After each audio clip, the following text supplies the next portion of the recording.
Well, good morning from Las Vegas. That's right. I am live this morning from the Palazzo. Sounds fancy, doesn't it? That stands for the place where they let Jeff stay in Italian. And here for the Channel Partners Conference. This is my first time to come to one of these conferences, and holy cow, what a spectacle. So if you are here at the Channel Partner Conference, I'd love for you to come track me down. Just shoot me a note on LinkedIn. I'd love to visit with you. But hey, that's not what we're here to talk about. Welcome back to another episode of Cloud Talk Live. My name is Jeff DeVerter. I'm the Chief Technology Evangelist for us here at Rackspace Technology. And here live with you every Tuesday morning, 8:30 Central Time, 6:30 Pacific. Thank you very much. I've been up for quite a while. And yes, I did go to bed with my watch on that was still set for Central Time. Woke up in the middle of the night, it felt like, and I thought I was late for this show. Just like those nightmares you have when you think you've missed an exam in high school and you show up and it's never good. So at any rate, you want to get a hold of us over here at the program, you can send us an email at solve@rackspace.com. That's SOLVE at rackspace.com. Hey, and I'd love for you to do just as Nikhil did, and that is introduce yourself. I'd love to know who you are and where you are. You see, Liz Parnell is joining us here today. She's coming from London. The beauty of the internet's helping us connect people all over the world. And I've been bragging about you guys. I've been bragging about how, one, how talkative you are, and then two, how far around the world you are. So introduce yourself and tell us where you are. As I mentioned, I am here in Las Vegas looking out over the Vegas Eye and New York, and Paris. I can see all the sights from the high-rise hotel here. Now, today's conversation with Liz is going to be super interesting. Liz has been with Rackspace for, a good couple of years now. We're going to learn all about her career here shortly and how oftentimes those careers are not a straight path as you might have envisioned. And hopefully we're going to dig into a little bit around what's happening in the world of AI and ML. I've been doing some additional research and reading there and some of the scary things that are happening. Hey, London, we're Tyrone from London. Glad that you are here. Saeed, glad you are here. I'd love that it's your dream to work for Rackspace. Head over to rackspace.com or rackspace.jobs if you want to check out any other opportunities.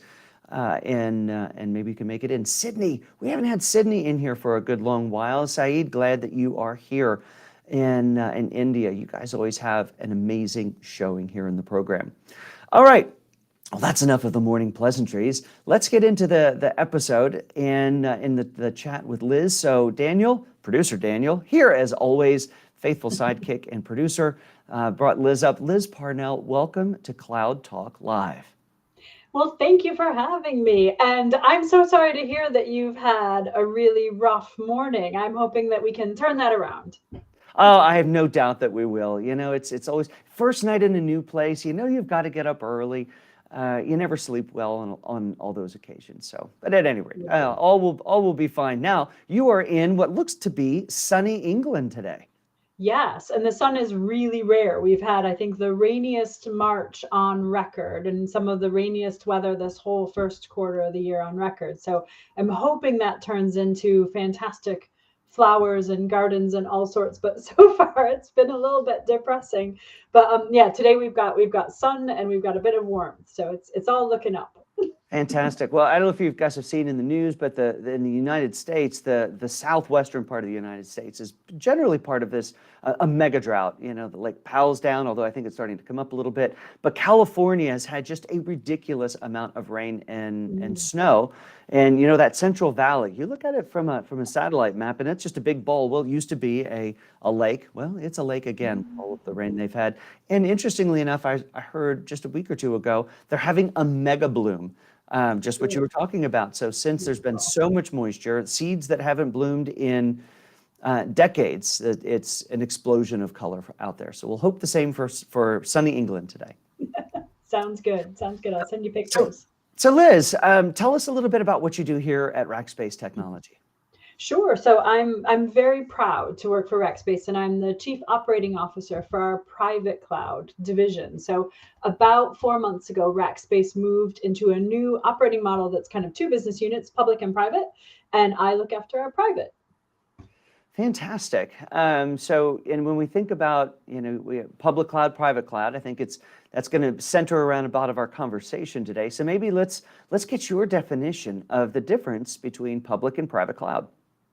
Oh gosh. Oh, you asked me like a hardball question. Well, I think I gave you the easy one. Where are you and what do you do? So now it's time to work. okay. Fair enough, fair enough. So, most people, when they think about public cloud, they think about the hyperscalers, sort of Yeah, Amazon, Microsoft, Google. And that's really where your data and your workloads all are kind of working out in the public domain. And you may not have dedicated space. You may not have necessarily some of the security things that you want allotted to that. In the private cloud, you sort of have, a sort of assigned space for yourself in a data center. And you can do that through co-location. You can do that through whole stacks, open source, all of that good stuff. And so really, it just depends on what you need from a business perspective or a personal perspective and how you want to manage it. And what we're seeing now, Jeff, jumping maybe a little bit ahead, is companies want both. They want the multi-cloud experience. They want to be able to keep that's the right. stuff that belongs in public, and then the stuff that belongs in private, locked away in private. And that's one of the things that really gets me excited about what's happening in technology right now. And that is we've moved from this fire sale of, hey, everybody, let's get out your snow shovel and everything to the cloud and the cloud for everything. And that really was the mantra, even as you would hear it from AWS for a number of years as well. But now people are taking a more pragmatic approach to their technology and going, no, wait a minute here. There are different characteristics. There's different compute capabilities. There's different availability. There's different geographic accessibility. And really what we should be doing is looking at what's the right computing infrastructure for the application, or more specifically, the workload and the outcomes we're trying to drive. Yeah, exactly. That's very well said. And I think it depends on what industry you're in and the industry regulations. It depends on what you're trying to achieve and at what point in time. And then it kind of depends too, just on basically where you're at in your life cycle. So if you're a company that has a lot of legacy applications and those haven't been optimized yet, sometimes pushing them out onto the public cloud doesn't really give you the results that you're hoping for. And so it takes a bit of time and effort to get those right. And then you can decide where you want to host. So it is absolutely a journey. It's not as simple as I'm moving out of my own data center, I'm just going to pop it all in the cloud. I think you've really got to be quite thoughtful about what goes where and how and why. Well, and I think it's great also that you just said that it's a journey, because the decision that you make, let's say everybody's going to sit around the boardroom today and make the decision of where all the apps go. You're going to get a good part of it right, but you're not going to get it all right, because nobody knows every environmental characteristic that's required both today as well as tomorrow. So these environments need to look as, I'll call them, more fluid bits of infrastructure that you can move your applications, not on a moment-by-moment basis. I mean, there's a couple that might have that characteristic, but the majority of things can tend to have a home in a specific location. And it's part of IT's job to help guide the business on where the infrastructure should go. Because if we think about IT's traditional role, if we go back a good decade or two, and we think, hey, it's their job to create the data center, to make sure that there's power, that there's ping, that there's cooling. It's sort of important in a data center, and that all the right infrastructure is there to run the applications. They budget for that once a year. Stuff would start to show up. You go through these seasons of adopting new technology. Well, all of that changes now on a moment-by-moment basis, because there's this partnership that exists more now than ever between the business, and not just business and IT, but business, IT, and finance working in concert to make sure the business gets what the business needs to make their business be successful. IT make sure that that is secure, safe, and sound. And finance is involved, of course, to make sure that all of that doesn't break the bank. Exactly. And I think that, if you looked at it a few years ago, it was almost treating your infrastructure like a utility, like Oh, lights or yeah. water, right? It's there or it's not there. We expect it to be there all the time, right? 5 nines, all of that. And I think we need to start thinking about it a little bit differently, and that it's you have options. So just like you have with utilities, you can have sun panels, and you can have underground heat, and you can have, so whatever makes sense to use at the time. And I think we just need to just to open our minds to what's going to work best with each circumstance or rationale, and make some decisions. And as you say, it's not always a singular decision, and it's often point in time, and you've got to be open and flexible to changing. So then if we take a phrase that's become very common in business today and we apply it to the heart of what we're talking about here, and that is a business who might say, hey guys, we have a cloud first IT model. Well, a cloud first IT model in a multi-cloud world looks a little bit different.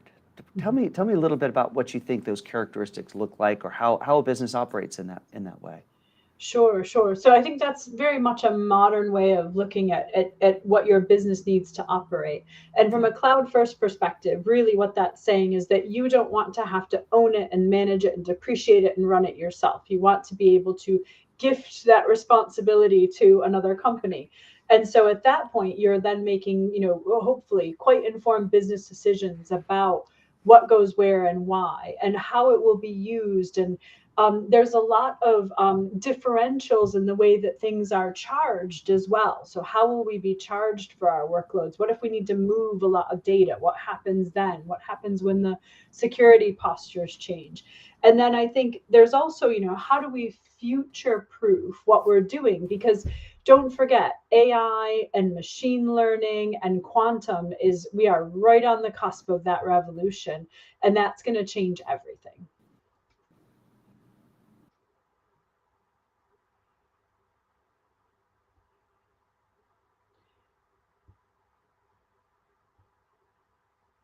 Jeff, I think you've muted yourself. You were so excited with my last answer. Oh, that's awesome. I actually had an internet issue, and I was frantically pushing buttons going, why won't my hotel internet work happily? That's awesome.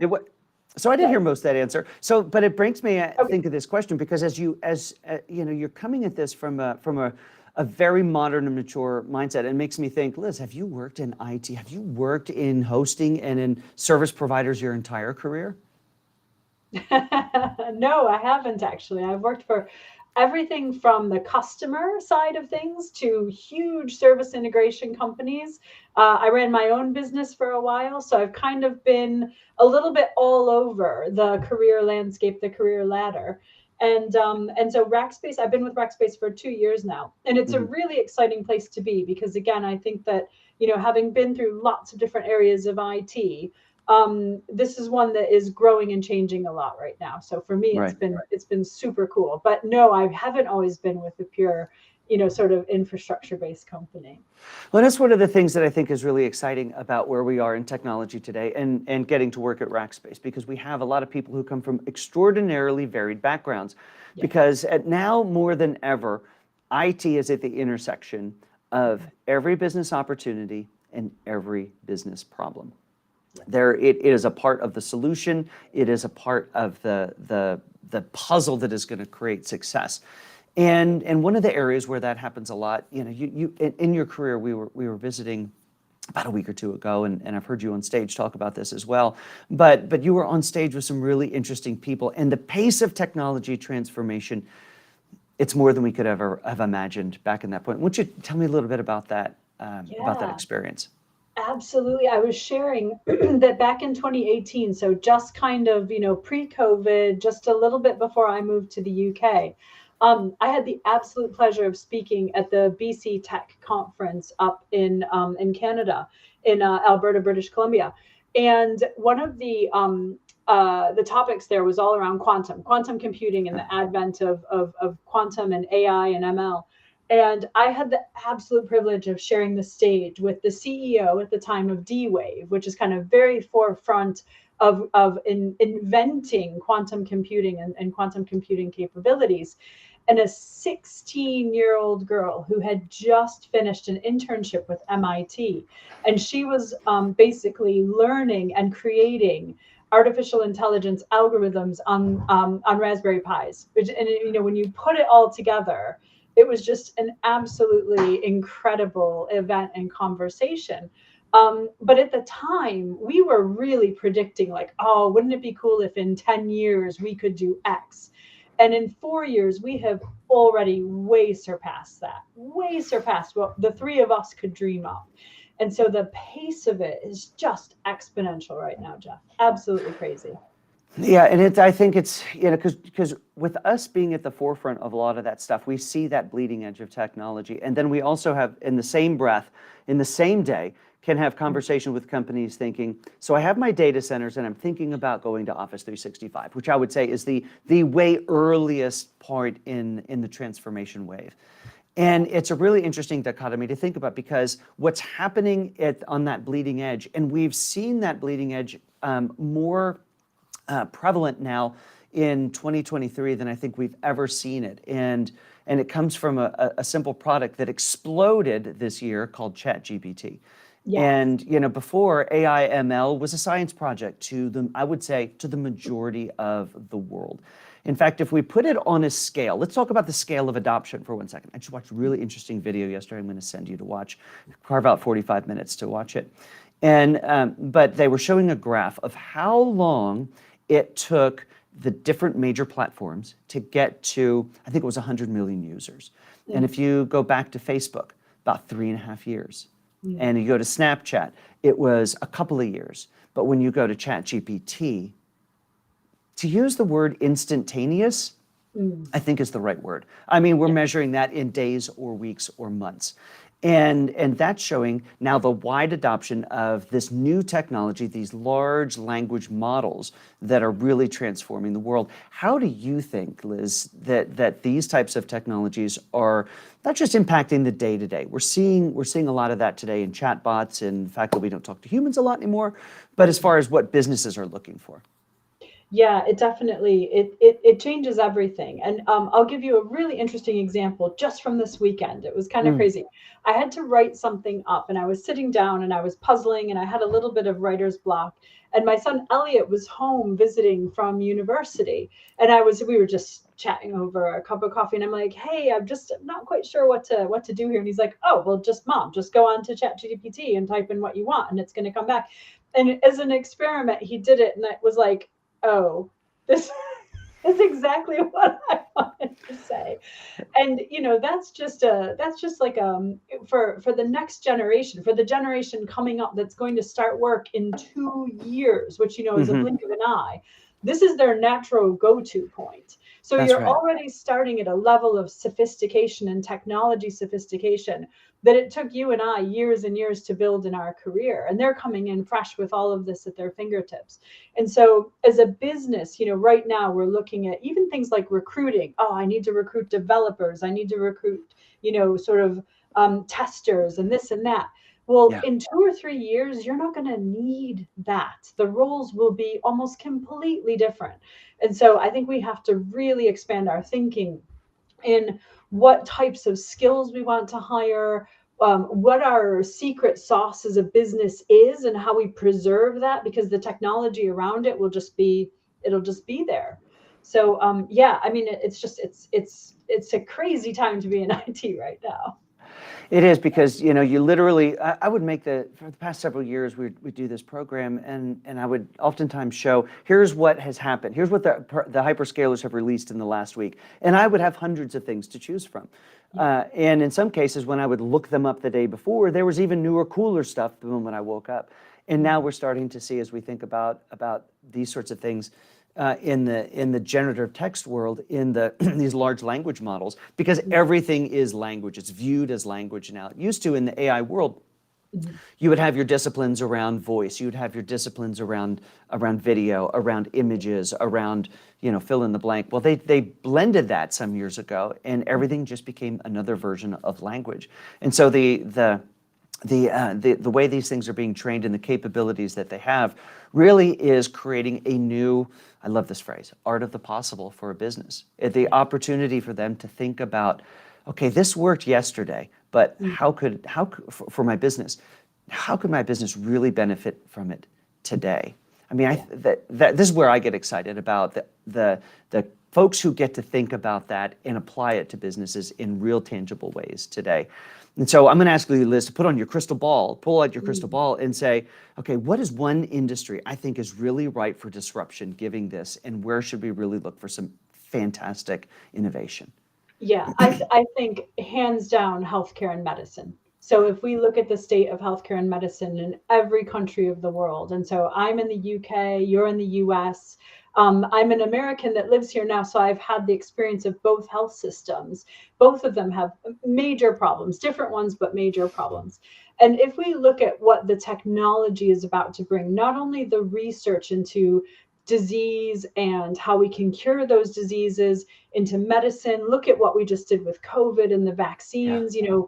Quantum computing was used for the first time to do that research, and the acceleration and the amplification that we got from that was just absolutely incredible.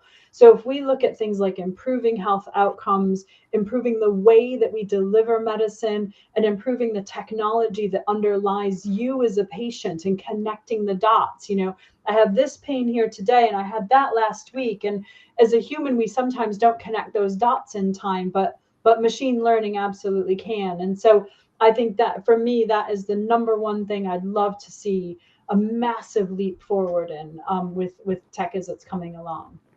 Well, let's pull the lens. I don't say from the theoretical, because it's actually happening in healthcare today, but something a little closer to home. Let's pull it into rack space. Now, we're using AI and ML technologies today to help solve customer challenges, whether those are tickets that are generated by humans, in other words, a customer, or whether it is stuff that's machine generated. Hey, we saw this alert in this system, in this thing. Tell us a little bit about how AI and ML is being used in infrastructure management as well. Yeah, absolutely. So what that really helps us with is being very proactive, right? So a lot of times, especially, and customers will feel this, right? Something breaks and why didn't you know it broke? Why didn't you know it was on the edge of not working? I think AI and ML really help us to start to predict when problems could occur, when problems occur frequently, what's that root cause? We're using a lot of that today, and I think there's room to do even more. But I think you'll see the stability and the speed and the capability of technology improve in leaps and bounds. And again, I think we're seeing it's not just a pipe dream anymore. The introduction of near quantum computing is happening now, and quantum computing will come up. And what that does, again, it amplifies, it accelerates what can be done on the application side of things. So think of, the power that you've got today and just multiply it by 5 or 10. And from a rack space perspective, I think we're being very thoughtful about how we use these tools and how we use them to help the customer experience. And really, it's about how we can be more proactive rather than reactive. Exactly. So now, Liz, when we think about these tools, everything for me goes back to the toys I would play with my kids. And so everything goes back to, in this case, Legos. And I think about the box of Legos we have to play with to build solutions today far supersedes what we had at the beginning. What was your first job once you had finished university and off you went into your career? Because I'm curious if we're going to tie that back to what tools and technology existed at that point. Oh gosh, yeah. So I was an Excel jockey for a healthcare company. So I went to school for political science, and I thought I wanted to be a lawyer. I mean, oh my gosh, what a useless degree. I hope I'm not offended anyone who has a political science degree, but I didn't take it anywhere. And so I ended up getting a job working for a healthcare company, and they were just starting to do some really cool patient studies around outcomes around folks that had heart conditions and heart problems. And what they were trying to ascertain was which hospitals had the best outcomes. And our tools, now I'm really going to date myself, back in the day were, Excel and some other, very simple Microsoft database tools. And, I caught the bug. It was like Sherlock Holmes, follow the thread. Where's this? Where's that? So I really started out in I'll call it a very early version of data analytics. And from there, I went into a bit of retail, and that's where I kind of got the bug for infrastructure and data center. And it sort of carried on from there. Isn't that incredible? With some of those tools that we were using back in the day, there's still a lot of them. They've just matured. They've gotten stronger. All the AI stuff we've talked about, we all know that Microsoft made a very large bet into OpenAI. And all of that now shows up inside of Excel. It writes formulas for you now, Liz. You didn't have to go click the button on the taskbar and figure it out.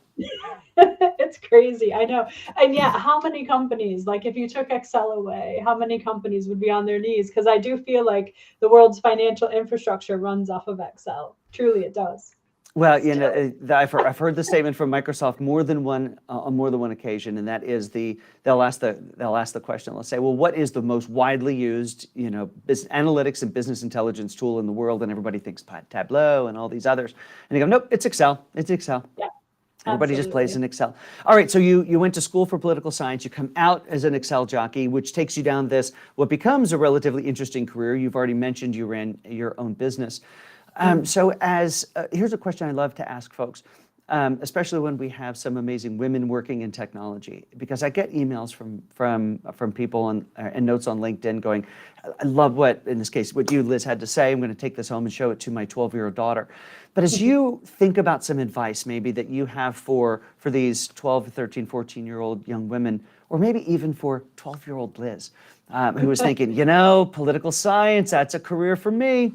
What would that advice be? Oh my gosh. Well, 12-year-old me would have never listened to someone old like me, first of all. But I think I do, you know, it's fun. I do try actually really hard to get into schools and to talk to young people who are kind of Yeah, considering what to do in their future. And I think what I want to say to them is keep a really open mind. You know, I mm, think right now schools are pushing STEM really hard, they're pushing engineering really hard, and that kind of leaves behind the kids that aren't inclined in that way.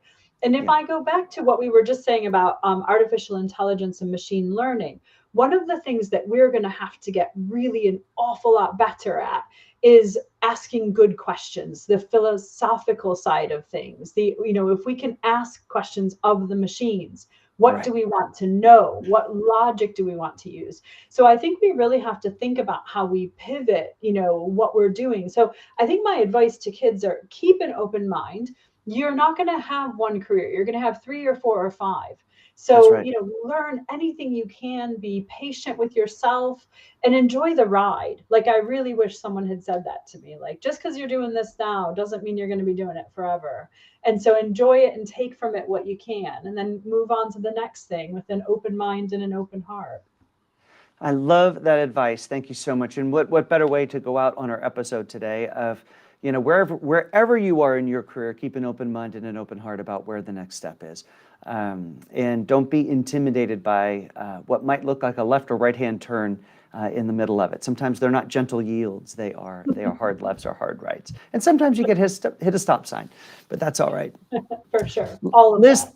Liz, thank you so much for being on the program today. Amazing conversation. I feel like we've just scratched the surface. I hope you'll come back and continue it. Would love to. I've had a ball. Thanks so much for having me. Absolutely. Everyone, I want to remind you, you can find out all sorts of more information that we create for you here at the Solve program at Rackspace just by heading over to rackspace.com/solve. You'll find all the more of these videos there. You'll find long form articles. And guess what? Podcast is coming back. Next episode's already been recorded. And I have got an amazing list of them coming up as well. So we're going to start releasing those even this month. I just have to finish editing. Right, Daniel? All right, everybody. We are back for another live episode next Tuesday morning, 8:30 a.m. Central Time. And I hope to see you there. And in the meantime, I'm going to head on off to my day here in Las Vegas and hopefully not lose all of my money and have to ask Daniel to wire me money to fly home. So everyone, I hope you have a great rest of your day. We will see you live back here next week. And Jennifer, I want to say thank you for joining here. Thanks for being a part of it. We loved having another Texan here. Normally we'd be close to one another, but I am not there. All right, everybody. Have a great rest of your day. My name is Jeff DeVerter, Chief Technology Evangelist for us here at Rackspace Technology, and I'll see you next Tuesday morning, 8:30 a.m. Central Time.